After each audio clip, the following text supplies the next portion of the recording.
তো গাইস প্রথমে ভিডিওটি দেখো, তারপর এই ভিডিওর ফানি কমেন্ট পড়বো। যে মেয়েটা আমার রেজাল্টটা পাবলিক করছে সে মেয়ে তো মানে আমার পিছে পড়ে থাকে। ওয়াও ম্যান, তোমার জন্য আমার তালি দেওয়া উচিত যে তুমি আমার এত বড় ভক্ত যে তুমি আমার রেজাল্টটা পর্যন্ত বের করে কি করছো, 2টা লাইক ফলোয়ার্স পাওয়ার জন্য কি পাবলিক করে দিছো।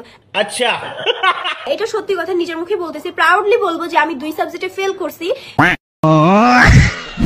পরীক্ষায় ফেল করেছেন, কোনো সমস্যা নাই, আমি রিক্সা চালাই, আমি আপনাকে বিয়ে করতে রাজি। মিম ডিম ডান্ডা সানজিদা পাইছে আন্ডা। পড়াশোনা করার দরকার নাই, মা মেয়ে খালি টিকটক করবেন। জীবনে এই প্রথম দেখলাম কেউ পরীক্ষায় ফেল করে এতটা হাসি খুশি।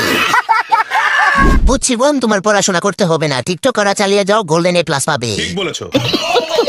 রেজাল্ট দেখে বোঝা যাচ্ছে সে কতটা ভালো স্টুডেন্ট ছিল। ফেল করে লাইভে আসতে, এটাই হলো পারিবারিক শিক্ষা। ফেল করে আবার গর্ব করতেছে, দিস ইজ দ্য মেন্টাল।